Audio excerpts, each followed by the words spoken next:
बिस्मिल्लाहिर्रहमानिर्रहीम, अस्सलाम वालेकुम। अपने नए व्लॉग में आपको खुशामदीद कहता हूँ। आज की इस वीडियो में एक एक्सक्लूसिव ख़बर आपके साथ शेयर करूँगा। ये ख़बर है तहरीक लब्बैक के बारे में और कुछ अंदरूनी ज़राए ने हमें बताया है कि साल 2022 के हवाले से तहरीक लब्बैक की क़यादत ने क्या फ़ैसले किए हैं और इस 12 महीनों में उन्होंने कौन से बड़े अहदाफ सेट किए हैं। तो कुछ 5 पॉइंट्स हैं जो हमें पता चले हैं और इसकी डिटेल्स इस वीडियो में मैं आपके सामने रखूँगा। जो है 5 मुख्तलिफ पॉइंट्स डायरेक्टली लिंक्ड हैं तंजीम साजी से और जमात को मज़ीद मजबूत करने के हवाले से क्या क्या इकदाम करने हैं और फिर बड़े टारगेट जो सेट किए गए हैं इस साल के दौरान वो क्या क्या है, वो मरहलावार जो है वो मैं आपको बताता हूँ। पहला पॉइंट तो है तंजीम साजी और उसका ट्रेलर हम देख चुके हैं कि जैसे ही साल 2022 का आगाज़ हुआ तो तहरीक लब्बैक की जानिब से मुख्तलिफ शहरों में बड़े बड़े कैंप्स लगाए गए जिसमें मेंबरान को रजिस्टर्ड किया गया, नए मेंबर्स को वेलकम किया गया और उन्हें पार्टी के मंशूर के हवाले से बताया गया कि क्यों वो इस जमात के साथ जुड़ें और फिर इस जमात के साथ रह के वो क्या क्या एक्टिव काम कर सकते हैं। तो इस हवाले से जो पहला मरहला है उसका आगाज़ हो चुका है और तहरीक लब्बैक ने अपनी मेंबर साजी मुहिम का जो है वो आगाज़ कर दिया है। इसके अलावा जो तंजीम साजी का मरहला है वो भी जारी है और ज़िले की सतह पे, यूनियन कौंसिल की सतह पर मुख्तलिफ मीटिंग्स हो रही हैं और जो पुराने वर्कर हैं जो कि शुरू से इस जमात के साथ जुड़े हुए हैं, पहले जिनके पास ओहदे भी रह चुके हैं और दरमियान में जब पार्टी पर क्राइसिस आया उसके बावजूद भी किसी ने जो है वो इस पार्टी से दस्तबरदारी का ऐलान नहीं किया और इस जमात के साथ जुड़े रहे। तो अब ऐसे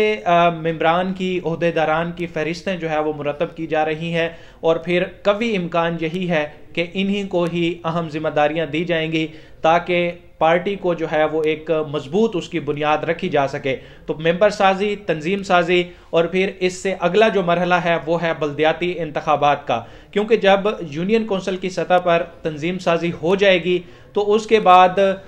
वोटर्स को मुतहर्रिक करने का अमल आता है और तहरीक लब्बैक ने इस हवाले से ये प्लान किया है कि पहले निचली सतह पर तंजीम साजी हो जाए और साथ में जो मेंबर साजी का अमल है इससे जो है आपको हर वार्ड में, हर यूनियन कौंसिल में, हर महल्ले में आपको पता चल जाएगा कि कितने रजिस्टर्ड मेंबर हैं। इनके साथ मिलके फिर फर्दर जो है आप एक मजबूत कैंपेन खड़ी कर सकते हैं जिसके नतीजे में ज़्यादा चांसेस ये होते हैं कि एक ग्राउंड लेवल पर आप हवा बना लेते हैं कि इस पार्टी के साथ लोग खड़े हैं। तो फिर वोटर्स जो है कुछ ऐसे कश्मकश में रहने वाले वोटर्स जो होते हैं कि किस जमात को वोट दिया जाए और अक्सर हवा के रुख को देखते हुए वो अपना फैसला तब्दील भी कर देते हैं और उस जमात को वोट दे देते हैं जिस वक्त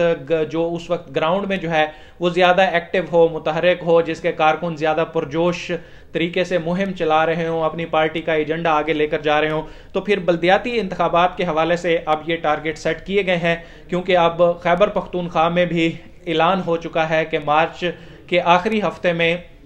बल्दियाती इंतखाबात का दूसरा मरहला होना है। पहले मरहले में तो कोई खातिर खा कामयाबी नहीं मिली तहरीक लब्बैक को क्योंकि तहरीक लब्बैक के पास टाइम नहीं था पहले मरहले की तैयारी के लिए, क्योंकि जस्ट कुछ हफ्ते पहले जो है वो तंजीम बहाल हुई थी और फिर जितने भी मेंबरान थे, जितने सीनियर ओहदेदारान थे, पार्टी क़यादत थी, वो सारी जेल में थी और वो जब बाहर आए उस टाइम जो है वो KPK में आलमोस्ट मैदान सज चुका था, इसलिए उनके पास इतना वक्त नहीं था कि वो पहले मरहले में उस तरह से मुतहर्रिक किरदार अदा कर सकें। गो के हाफिज साद हुसैन रिजवी ने एक कोशिश की, हरीपुर में वो गए, वहाँ पर उन्होंने जलसे से खिताब किया और अपने मेंबर को सपोर्ट करने की कोशिश की उन्होंने। और ये जब से वो बाहर आए हैं जेल से तो उनके 2 पॉलिटिकल जलसे हुए हैं, एक गाजी गए थे वो हरीपुर में और दूसरा वो खानेवाल गए थे अपने उम्मीदवार की हिमायत के लिए। तो ये 2 उन्होंने एक्टिव दौरे किए हैं, लेकिन इसके बावजूद कोई ख़ास नतीजा हमें वहाँ पे देखने को नहीं मिला।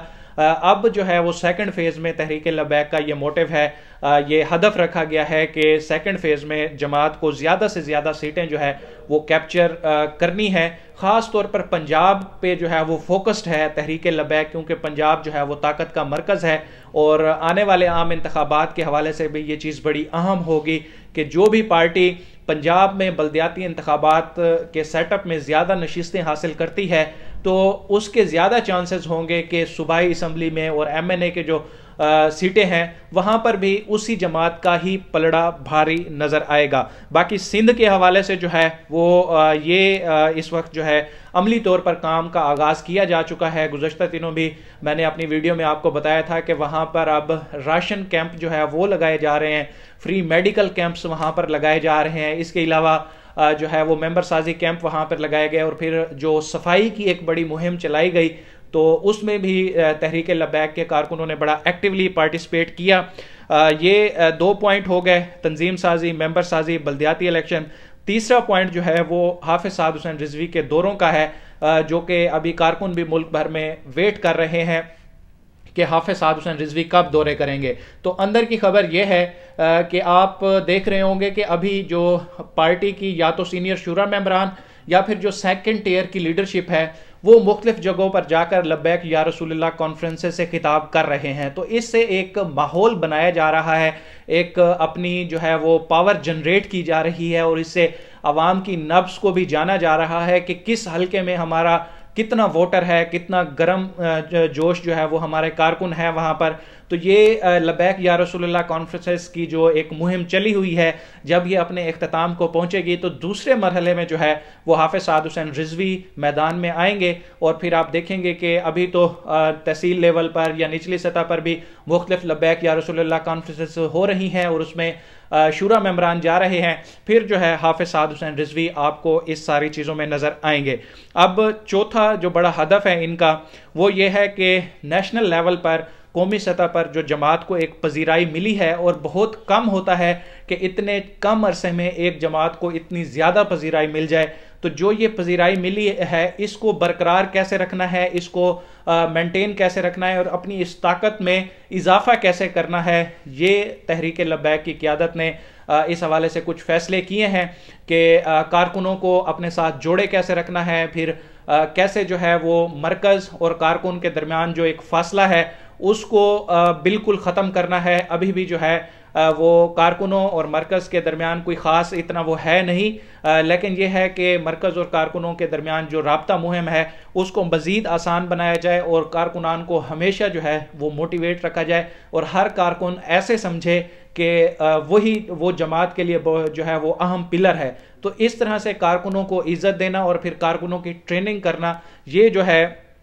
इस साल 2022 के दौरान तहरीक लब्बैक का जो है वो सबसे बड़ा हदफ है। और इसके बाद जो अहम खबर है वो ये है कि आम इंतखाबात की तैयारी के हवाले से भी ये साल बड़ा अहम है और तहरीक लब्बैक की जानिब से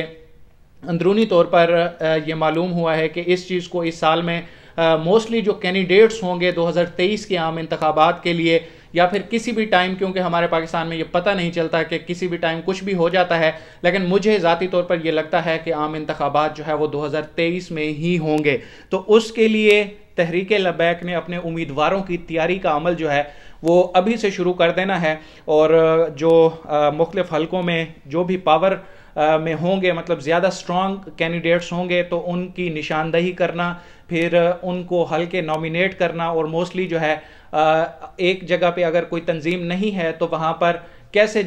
तंजीम का जो है वो एक स्ट्रक्चर खड़ा करना है और वहाँ पर अपना वोट बैंक बढ़ाना है। तो ये सारी चीज़ें जो है वो साल 2022 के लिए तहरीक लब्बैक ने अपना हदफ रखा है। ये 5 अहम पॉइंट मैंने आपको बताए, तंजीम साजी, मेंबर साजी, बल्दियाती इलेक्शन, चाहे वो पंजाब में हो, सिंध में हो या खैबर पख्तूनख्वा में हो, इसके अलावा साद रिजवी के दौरे हैं, फिर नेशनल लेवल पर मिलने वाली पजीराई को कैसे बरकरार रखना है और आखिरी पॉइंट है कि आम इंतखाबात की तैयारी। तो ये कुछ डिटेल्स थी जो मैंने आपके सामने रखी। अब तक के लिए इतना ही, मुझे दीजिए इजाज़त। अल्लाह हाफ़िज़।